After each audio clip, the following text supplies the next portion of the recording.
नहीं महेंद्र पंचोता साहब, पहले तो बात करते हैं मुज़ाकरात के हवाले से।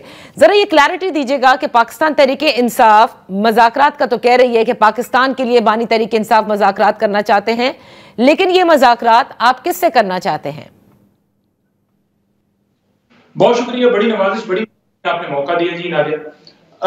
देखें, जो बातचीत है उसके हवाले से खान साहब ने बड़ा क्लियर मौक़िफ़ दिया है कि मुझसे आकर बातचीत करने के हवाले से बात की गई थी, लेकिन उन्होंने कहा कि मैंने इस हवाले से टास्क नहीं दिया, मेरी ज़ात के हवाले से कोई बातचीत की जाए। और हमेशा जो बातचीत पहले भी ऑलरेडी खान साहब ने जब भी बात की तो उन्होंने मुल्क की खातिर हमेशा बात करने की बात की। अदरवाइज ज़ाती हवाले से तो कभी भी उन्होंने नहीं कहा कि मैं कोई डील मांग रहा हूँ या मांगना चाहता हूँ या मैं कोई बाहर जाना चाहता हूँ या भागना चाहता हूँ या खामोश होने का कोई मामला जो है वो उसको एक्सेप्ट करेंगे। तो लिहाजा बड़ा मौक़िफ़ क्लियर है हमारा। तो नहीं, मौक़िफ़ तो क्लियर है आपका कि डील नहीं करना चाहते, किसी को नहीं कहा था कि जाके बातचीत करें। लेकिन जो ये तीसरी बात है जिस पे आज शिबली फराज साहब का भी बयान सामने आ रहा था कि मुज़ाकरात के हवाले से पार्टी में मशावरत भी की जाएगी, और अली अमीन गंडापुर साहब भी कह चुके हैं कि इमरान खान पाकिस्तान के लिए मुज़ाकरात करना चाहते हैं, अपने लिए नहीं। तो ये जो पाकिस्तान के लिए मुज़ाकरात करना चाहते हैं, मैं यही जानना चाहती हूँ वो किससे करना चाहते हैं मुज़ाकरात? देखिए, वो जो कमेटी के अंदर साहब से और बातचीत है वो अगर किसी से होती है और उनकी मफादात की खातिर होती है तो वो उस वक्त बयान दे देंगे हम भी, और जब फैसला हो जाएगा।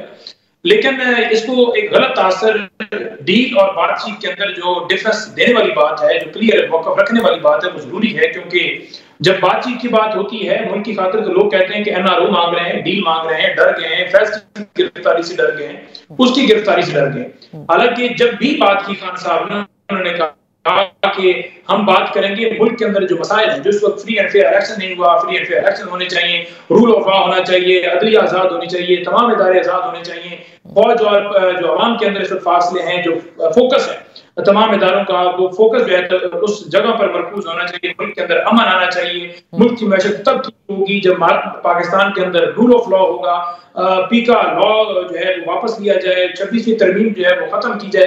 तो ये तमाम तर चीजें जो है, ये मुल्क के अंदर जो मसाइल हैं उसको देखते हुए हमेशा बात करने की खान साहब ने बात की, और उसको फिर पॉलिटिकल लीडरशिप ने उसको आगे बढ़ाया। लिहाजा इसको गलत असर ना दिया जाए कि इमरान खान जेल के अंदर बैठ के एक इस्लाम देंगे और लंदन फ्लैट के ऊपर बाहर भाग जाएंगे और फिर वहां जाकर चुप हो जाएंगे। नवाज शरीफ ने, आपने देखा जब उन्होंने डील की थी तो ऐसा ही किया था, और उस वक्त जब कहा जाता था उनसे कि आप क्यों बाहर जा रहे हैं, तो उन्होंने कहा, बल्कि वो कुलसूम नवाज साहबा की अगर आप बयान चला दें तो वो कह रही थी कि हमें अल्लाह ताला ने बुलाया है।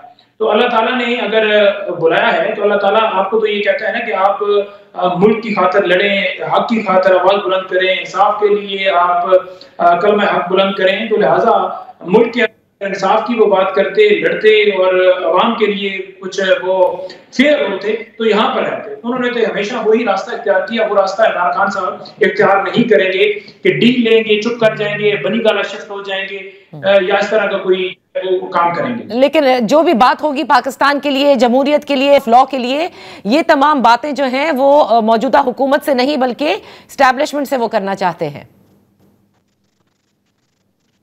देखिए, जब बात होगी तो उस वक्त मौका भी क्लियर आ जाएगा। लेकिन आपके सामने दोनों चीजें मौजूद हैं कि जब एस्टैब्लिशमेंट से बात करने की भी बात की, उन इदारों से बात करने की बात की, तो खान साहब ने कहा कि जिनके पास इख्तियार है उनसे बात होगी और मुल्क के हवाले से बात होगी, मुल्क की खातिर बात होगी। और जहां दूसरी बात है पॉलिटिकल लोगों से, तो वो भी एक ऑप्शन जब खोला गया तो उसके ऊपर भी पॉलिटिकल तमाम जमातों ने प्रोपेगेंडा किए कि ये डर गए हैं, फैज गिरफ्तार हुआ है और ये अब NRO मांग रहे हैं। अब देखें, ये कहते थे नवाज शरीफ चोर है तो अब क्या चोरी खत्म हो गई है, ये कहते थे जरदारी मिस्टर 10% है तो अब वो खत्म हो गया, अब तो हमारे साथ बात कर रहे हैं। तो वो नवाज शरीफ की जो चोरी उसने की है वो तो खत्म नहीं हुई, और मिस्टर 10% उस वक्त भी था जब बातचीत हो रही थी, तब भी था।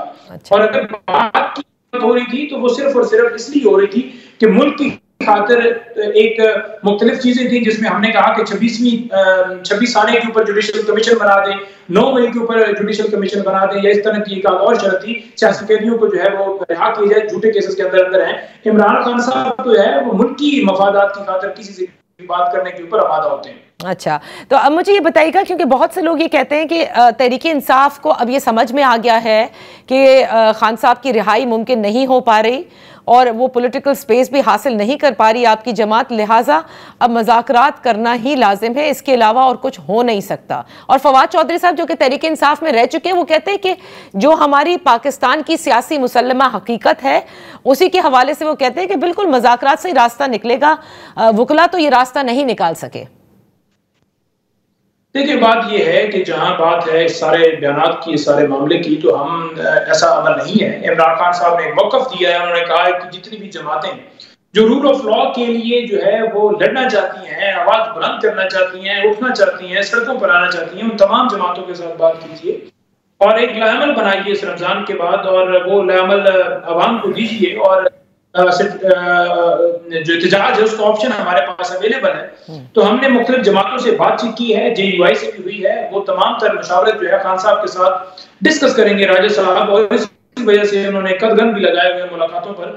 तो वो तो मुलाकात ही नहीं करवाने दे रहे। मेरा लिस्ट के अंदर नाम मौजूद था, मुझे रोक लिया गया, खान साहब की बहनों को रोक लिया गया, और फिर आपने देखा कि कल जिस तरह वो वैन के अंदर डाला गया और उन्हें जाकर चक्री छोड़ दिया जाता है।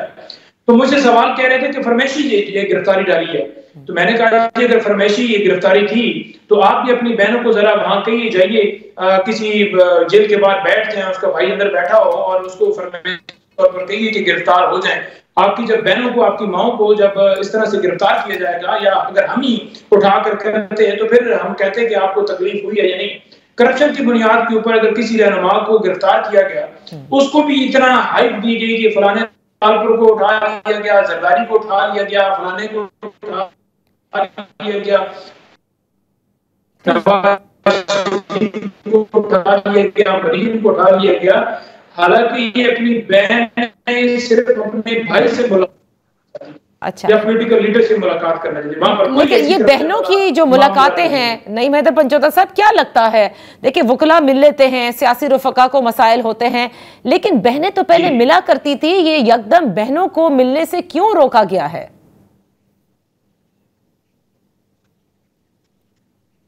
अभी बात करती हैं तो इसलिए उनकी मुलाकात नहीं हो पा रही। पहली बात मैंने कहा क्या मुझे दिखा दें कि पाकिस्तान के अंदर कोई ऐसा कानून है कि बहन अपने भाई से मुलाकात करती है और बाहर आकर अपने भाई की बात नहीं कर सकती, तो वो दिखा दें।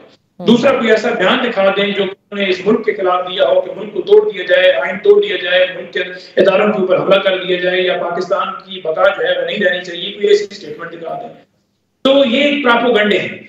जहां तक वकला की मुलाकात की बात है, तो वो वकला की मुलाकात भी लिस्ट के मुताबिक नहीं करवाते। 6 में से 2 वकला मिले हैं लास्ट टाइम, और हम 4 के 4 बाहर खड़े रहे। राजा साहब को एक जगह पर रोक लिया, मैं एक पिकअप के अंदर बैठ के गया क्योंकि पहले पुलिस ने मुझे रोक लिया। इसी तरह से न्याजी साहब थे, उनको नहीं मिलने दिया, गेट पर मौजूद थे। सियासी जो दोस्त हैं, रहनुमा हैं, जो उनके रुफका हैं, उनसे भी नहीं मिलने दिया जा रहा। हालांकि 3 मेंबर बेंच का फैसला है कि ये जुमरात को मिल सकेंगे, मिल पाएंगे। अच्छा, तो जब अदालत को आवाज उड़ाए जाते हैं तो फिर आपके मुल्क के अंदर जो है इंसाफ तो कायम नहीं हो सकता। यहाँ पर तो कुछ लोगों की मंशा के मुताबिक अदालतें चल रही हैं, इदारे चल रहे हैं, तो पाकिस्तान में इंसाफ कब मिलेगा? ऐसी इंसाफ की खातिर हम अपना अलम जो है वो लेकर निकले हुए हैं, और इमरान खान साहब उसको लीड कर रहे हैं, पूरी कौम के साथ खड़ी है। अच्छा, तो नईम हैदर पंचोता साहब, आपने कहा ना कि चंद वकला बाहर भी खड़े हुए, लिस्ट में भी नाम, लेकिन उनको नहीं मिलने दिया गया। इसी तरह सलमान अकरम राजा साहब नहीं मिल सके, लेकिन फैसल चौधरी साहब का तो कोई नाम नहीं था, और वो 5 हफ्तों के बाद अचानक से मिल भी लेते हैं और कहते हैं कि मेरा नाम नहीं था, मैं तो वहां सिर्फ गया था, लेकिन मैंने बातचीत की और मुझे छोड़ दिया गया। तो उनको कैसे मिलने दिया गया है? देखिए, फैसल चौधरी साहब भी वहां मौजूद थे और वकला भी वहां पर मौजूद थे। जब जो लिस्ट के मुताबिक नाम नहीं भिजवाए गए तो उनको कहा गया कि आप अंदर आना चाहिए। तो ये अंदर बुलाने वाला अमल जेल इंतजामिया ने किया, ना सलमान अकरम राजा ने किया, ना नईम हैदर पंचोता ने किया, ना अलीमा खानम ने कहा कि इन नामों के ऊपर जो है मंजूरी दे दी जाए। तो जब अमल सारा उन्होंने किया और लिस्ट कोऑर्डिनेटर भिजवाएंगे, तो ये तो वाज़ेह इस्लामाबाद हाईकोर्ट का हुक्म है।